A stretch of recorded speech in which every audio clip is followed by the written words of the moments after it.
Alright everybody, hello and welcome to Squatter's Corner. I'm back with another review of one of the games I played recently.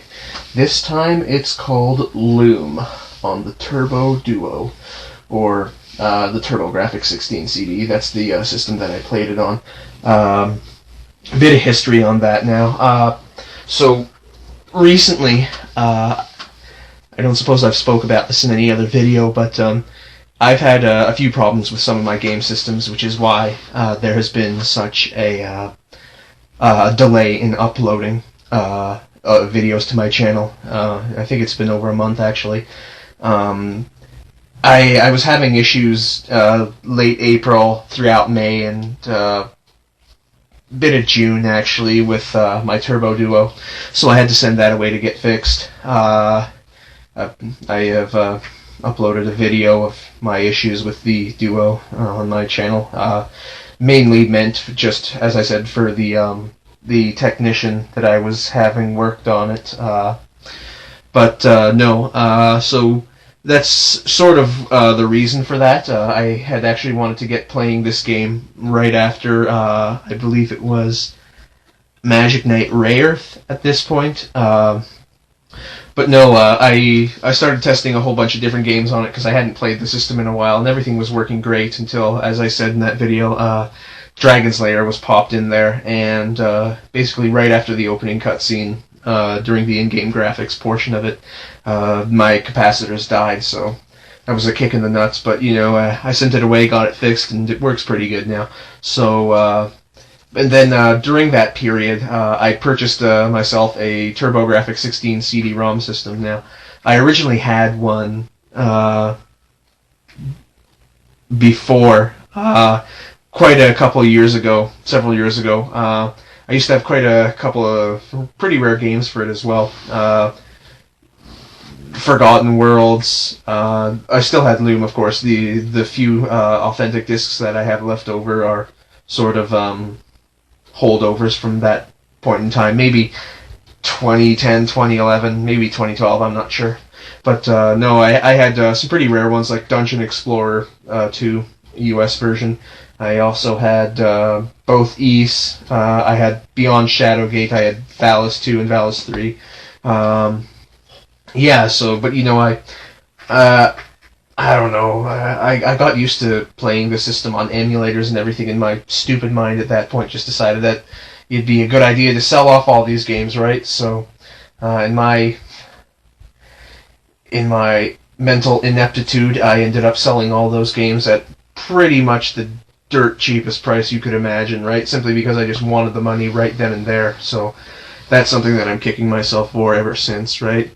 So, yeah, that's sort of how this whole sort of thing kind of came about, right? But again, so during the time that my Duo was getting fixed, I decided to buy, as I said, the TurboGrafx 16 CD-ROM system. Now, the only holdovers that I had from that system that I had so long ago are the carrying case and the instruction manual. So I, for the most part, just ignored that. But you know, it kind of ate at me after a while. So I said, you know what? You only live once, might as well get it. You know, I've always been interested in, and I've been browsing eBay for it for many, many months, finding deals, and then passing them up, and them getting purchased by other people. But yeah, no. So that's sort of what I did there. So when I got the TurboGrafx 16 CD, lo and behold, it didn't work at that point, right? So I was fucking pissed off. But you know, what can you do, right? So I was talking to the guy to see what we could do, and while testing it later on, all of a sudden it just kicked in, right? The CD drive wasn't spinning for some reason, but all of a sudden while I was switching discs, the laser assembly just started buzzing and moved right back into position, and then it started reading discs. So, joy of joys, right? So that works, and that was the system that I played this game on.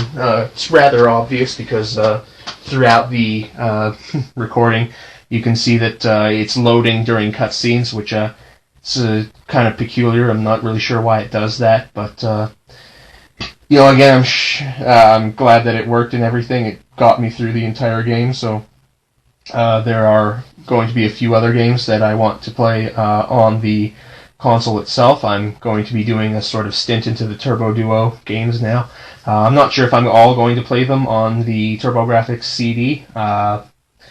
Again, they are expensive consoles. Again, with the US Super System card that I bought, again, a pretty penny for that. So I kind of want to get my money's worth out of it, and I'm glad that I did play this game, which I'll get to. I want to get back into the Turbo Duo. There are a few games. I said East. Books 1 and 2, and East 3 Wanderers from East. As well as Sid Mead's Terraforming. Now, these are all going to be burned games. I don't have any of these anymore.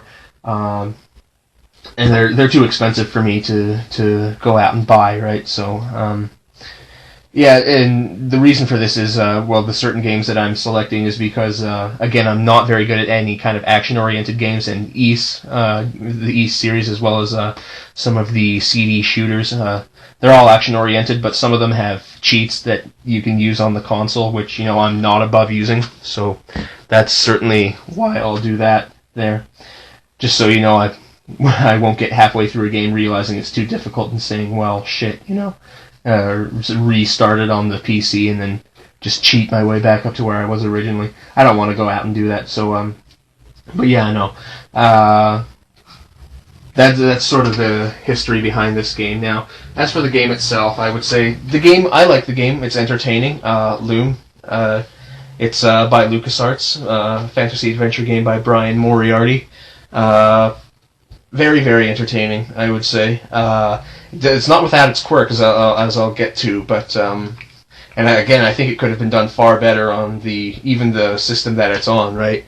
But so again, it's one of those earlier, not by any stretch of the imagination, one of the first, but it's an early Scum engine game. Basically, you have a playing screen, and at the bottom you have a little menu system. Usually, it's like talk, I don't know, touch, pick up, open, that sort of thing. The sort of thing that you'd see in I'm not even sure, was Willie Beamish a Scum game? Adventures of Willie Beamish? Probably not. I don't think that was LucasArts, so it probably wouldn't have been a Scum game, but it had the same sort of layout. Again, Secret of Monkey Island for the Sega CD is that same kind of game, right? So I'm pretty sure it has the same engine as well. So that's the kind of game that we're working with here, and I would say that as a whole, the game is entertaining. Now, it's a very peculiar game in that you can't really die. It's not at all an action-oriented game, and they make sure to say this in the manual, that you can't die or get stuck, like in any regular action sort of game, which I kind of like, honestly. Again, I get really, really frustrated, as you know, when action games kind of throw everything they've got at me, and I just can't take it, right? As you saw in Magic Knight Rayearth is a perfect example, right? Especially in that Wind City there. But again, it's a nice change of pace from the games that I've been playing. I like short games. I like it when games sort of don't overstay their welcome, kind of thing. One of the games that comes to mind is Final Fantasy X, right? Great game, I absolutely loved it, but the thing is, it had all of these side quests that would take up so much of your time, and I think, it's all just menial, busy work, right? Like looking for this one single creature that only occurs maybe 1 in every 10,000 battles or something, and you can quickly rack up your playtime to easily over 100 hours, which I think is completely ridiculous, right? So, I never played that portion of the game. I play games for the story, right? The gameplay is definitely something, but I play games 100% for the story, right? The gameplay is just a sort of novelty, if you ask me. And again, that's sort of why I like Japanese console-style RPGs. Not necessarily Japanese, but console-style RPGs. Simply because it's less of a focus necessarily on hammering buttons and more like unfolding a story in front of you, which I think it should be the purpose of video games, right? I've never been too big of a fan of any of these heavily action adventure oriented games sort of things. So again, Loom is sort of the game for me, right? But of course, I'll get to the things that kind of grind my gears about it. So so Loom, it's on the Turbo Duo, which I find interesting with the fact that the Turbo Duo actually has a pretty good graphics processor. It's got a high color bitrate, 512 colors on screen at any one time. And I gotta tell you, I really don't think they exploited that fact, because I've been looking at comparison screenshots on different systems. I know it's on the PC or maybe the Amiga, and I know that they are superior systems. But again, like, I'm just looking at just how, like, the graphics are all drawn and everything, and the detail of the environments and everything. And the vast majority of the game is very, very bland. Like, everything is like on Loom Island. It always seems to be perpetual night for whatever reason. I mean, the game isn't that complex and it doesn't have day-night cycles, but I mean, again, everything is, well, it's just at dusk or maybe dawn or whatever. Where your character is. Bobbin Threadbare is the guy. He's a weaver from this group of people that can they basically they have spells called drafts, in which they use a magical distaff to, or at least you do, to create these spells. And they can do anything from opening something up to making you invisible to healing somebody of all their wounds, right? But again, back to the graphics, right? So the graphics are blah. They're average in this game, honestly. In considering that this is a Super CD-ROM, I mean, I know that only really gives it like 256 kilobytes of extra RAM or something. And believe me, it has some long load times, right? And you don't really get a whole lot out of those load times either, right? I mean, again, it's like, there are certain parts of the game that are nice and colorful, but a lot of the game is, it's almost monochrome, honestly. Like, the entirety of Loom Island is practically black, purple, and dark blue, right? So, I mean, there's not a whole lot to see there at that point. But no, like, in terms of the spell drafts and everything, the instruction manual says to keep a pad and paper with you, or to use the instruction booklet to write down all of the different drafts for everything, or they call it a book of patterns, actually. And the thing is you can have spells like opening, dyeing, straw into gold, and pretty much most of these spells only have like one time where you would use them. Night vision reflection. Twisting, a spell of twisting, that was the thing with the stairs there. But no, so they tell you to keep a pad and paper ready, or to write them down in this little provided book of patterns. And unfortunately for me, the guy who had my game before me used pen, so he scribbled all over the damn book, and these drafts are always different throughout every different time you play the game, right? So, and you only hear them once, right, as far as I could tell, and as far as I know, that's true, because I played the game and I uploaded the entirety of it to YouTube. So you better you better be paying attention, right? So that was a little bit stressful, right? Like, pretty much always itching at the trigger, wondering when the next one is going to come around, right? So and again, it looks like the guy who had this before me played it a few times, so he's got sometimes he's got 4 different combinations of letters for the draft on one page, right? So I'm just like, fuck, man. But no, so the draft, you use your little magical distaff that you get from one of your elders at your on your island after you get called in. I don't know, they have something out for you in Hetchel, right? That's your little teacher, friend of your mother, Sagna, or whatever.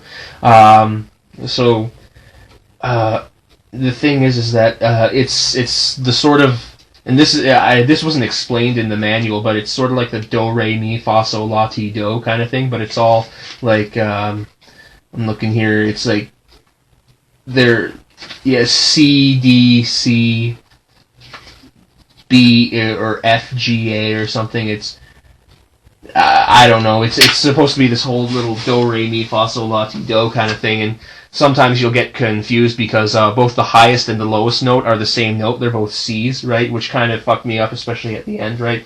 I mean, again, it's not like detrimental or anything. Like, it didn't destroy the progression of the game or anything, but still, it's just something that you got to pay attention to, right? I mean, this game comes from a time where you were pretty much expected to write shit down, right? I mean, nobody would ever think of doing anything like that today. And I mean, having a game where you would never die, or you would never have a pitfall you couldn't get past or anything. Like, it's just basically like turning the page of a virtual novel or something.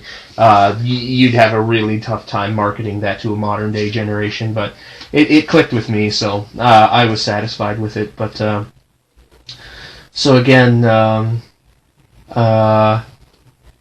Loom is unlike any other adventure games in many ways. The goal of Loom is to let you unfold a rich and thought-provoking fantasy. It is not strictly a role-playing game or a collection of brain teasers. Its simple mysteries are designed to engage your imagination and draw you deeper into the story. And that's a sort of part that I like about this. I guess, again, I like the fact that it's sort of like turning the page of a virtual novel, right? I mean, I had a negative experience with Cobra the Space Adventure, right?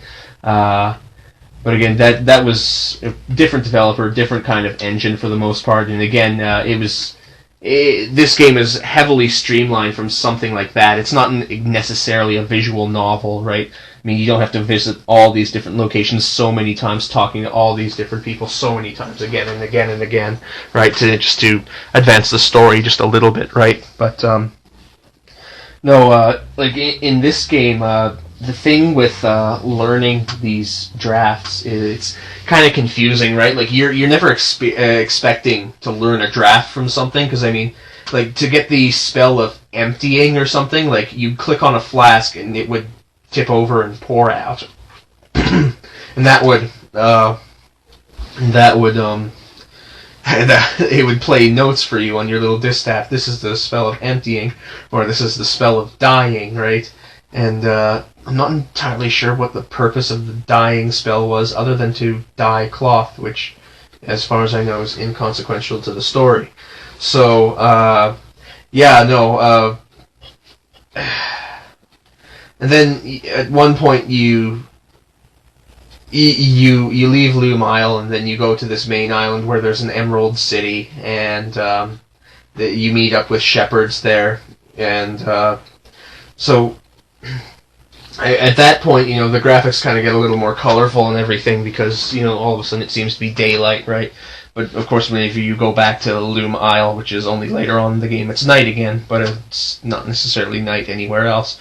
So the Emerald City, again, it's very confusing, very labyrinthine, even though you're just basically dragging your character across the screen using a cursor. Several times I found myself getting confused as to where I was and how I needed to get to certain places, right?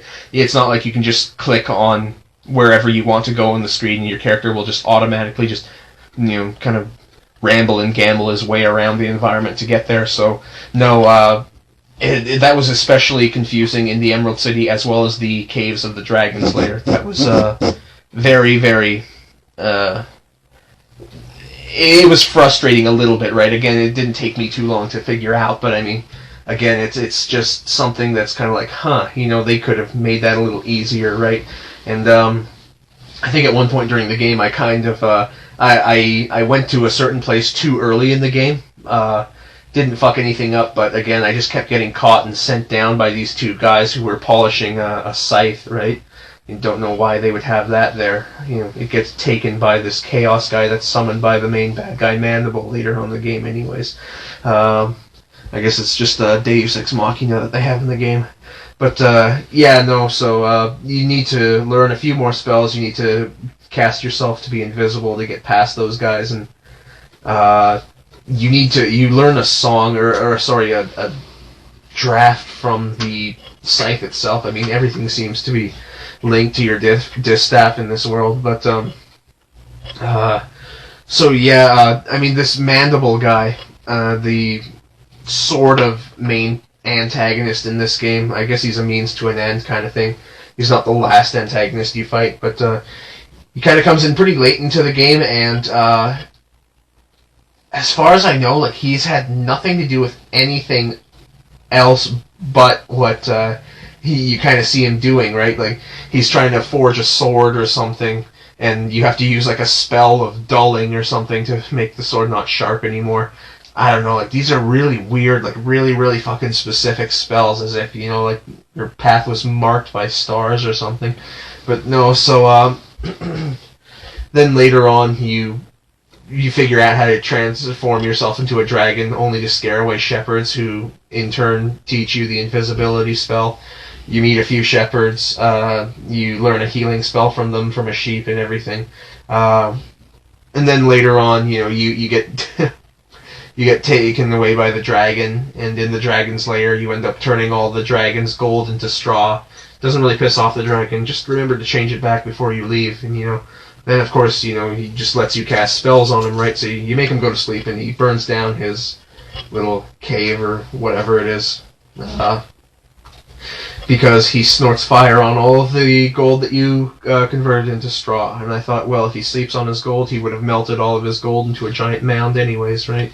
But no, so again, that was the point where I kind of got stuck in spelunking these caves, right? And I mean, it's a hallway, right? It's point A to point B necessarily, but again, you know, it's kind of a bumbling interface. You have to figure out exactly where you're going, right? Because I mean, you're in a pitch dark cave, and all you can see is where you are and where you need to go, right? So, and again, even with your spell of illumination or something, it only like gives you a little circle of light around your character, and all else is cold and black, right? So it doesn't really help you out at all.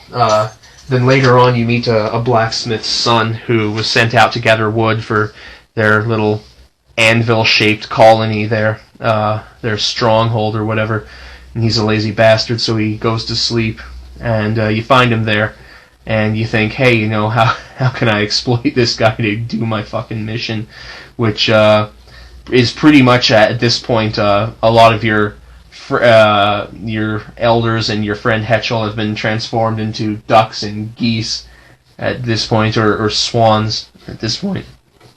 So, I guess you're trying to save them. I don't know. I wasn't really clear on that. I don't know, like, if it was the same bad guy, like whether or not it was Mandible or Chaos who was doing all this stuff in the beginning when, you know, the Loom is attacked and all your...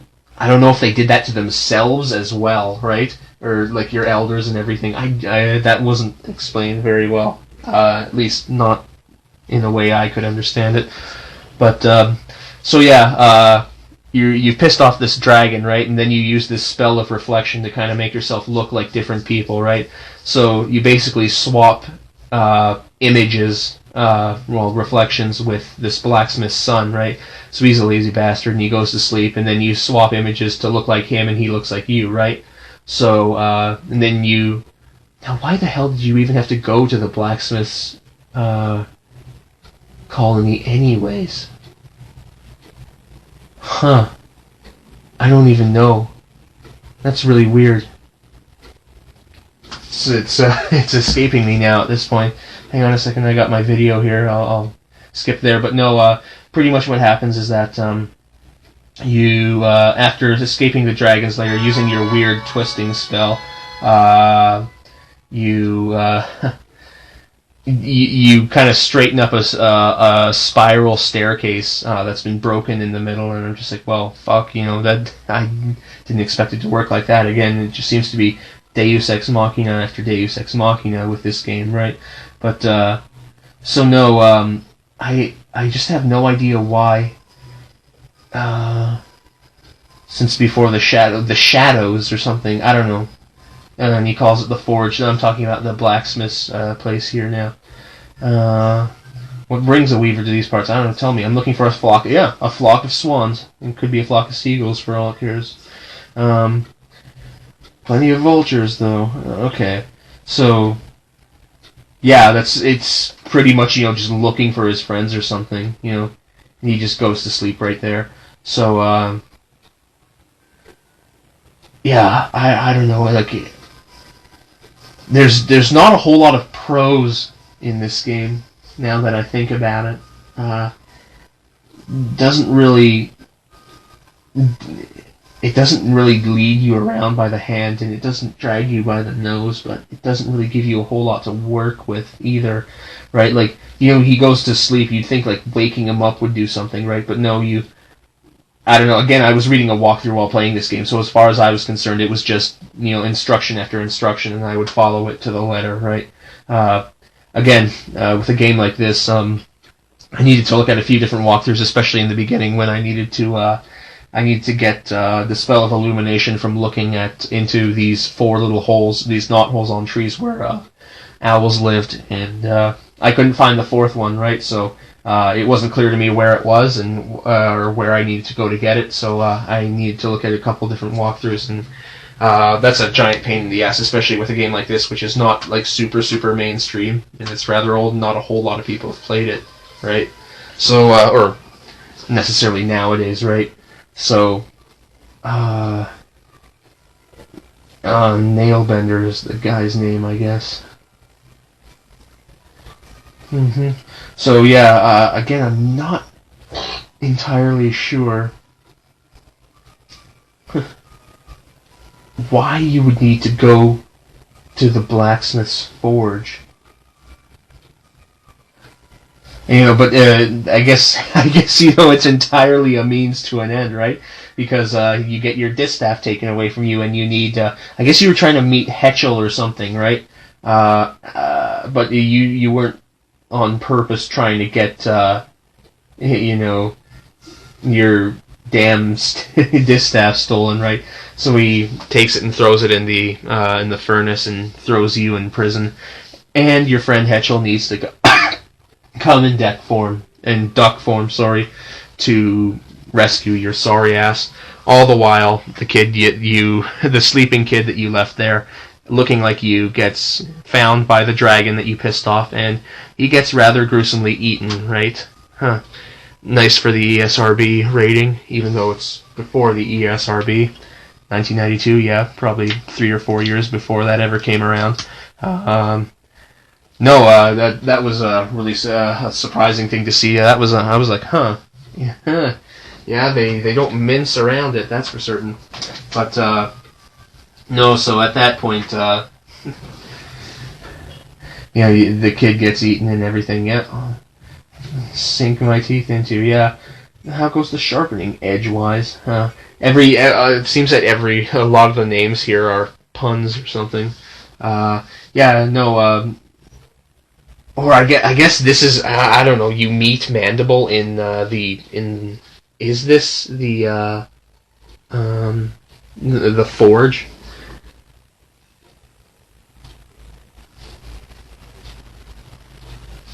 Yeah. I should say that the vast majority of the music in the game is by Tchaikovsky there.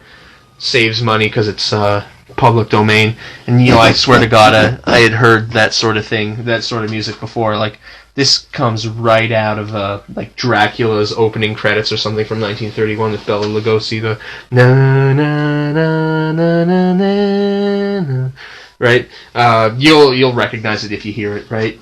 I guess they spent most of the memory on the CD with the music and less on the streamlining the graphics, right? But so no. You get kidnapped by Mandible and his little servant, who ends up getting himself killed by demanding to look at your face. And I mean, once or twice throughout the game, they say to look upon a weaver's face without his hood, or his or her hood, means death, right? So not necessarily something that I understand, but it's a means to an end. So you inadvertently kill one of your captors to advance the plot right there. So while you're kidnapped by Mandible, you kill his little henchman, and then he summons Chaos, right? Because he's a douchebag that way. I am Chaos. Oh, and then you get a distaff spell from that. Join me. And in classic Indiana Jones fashion, he basically blows the flesh off of the guy's body and rips his head off and hucks it at the screen there. Nice little homage there to the gory deaths of that series. That's LucasArts and Lucasfilm for you there. staying true to their history. So that was pretty funny to see, actually.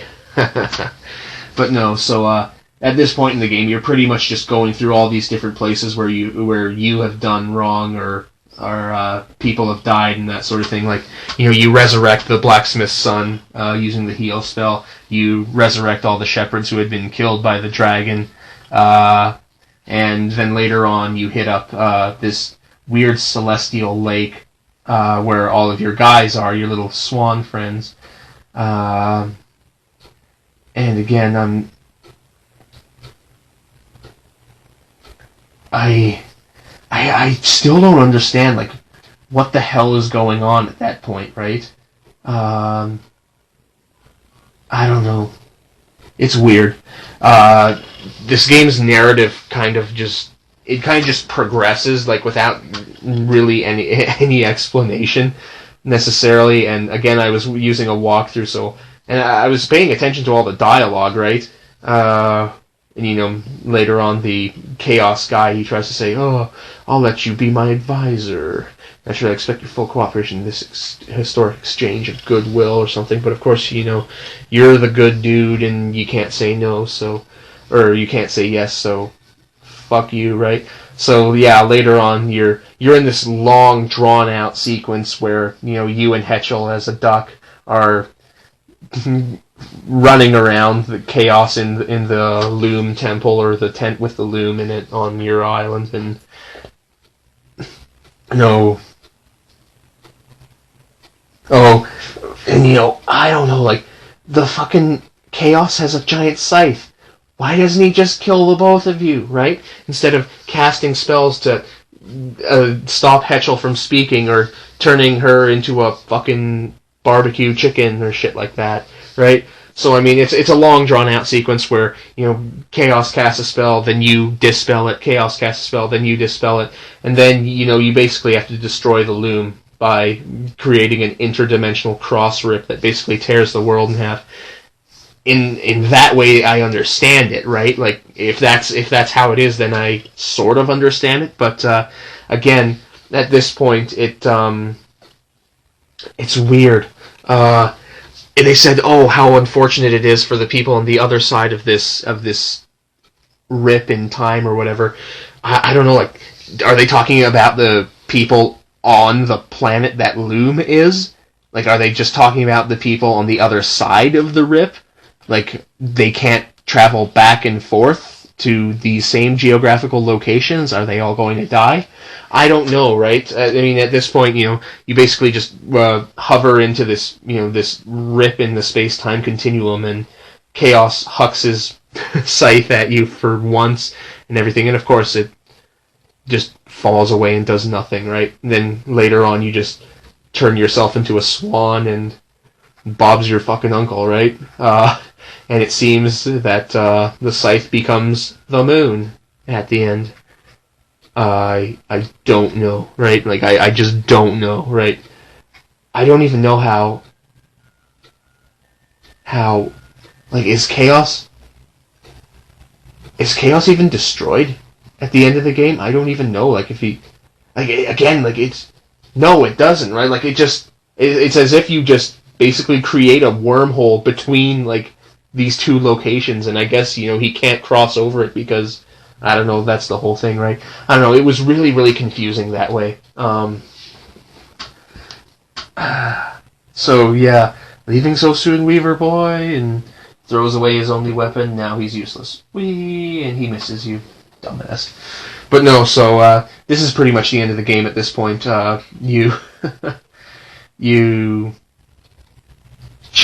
cast something on yourself to turn yourself into a swan. I think it's actually even called the Swan spell.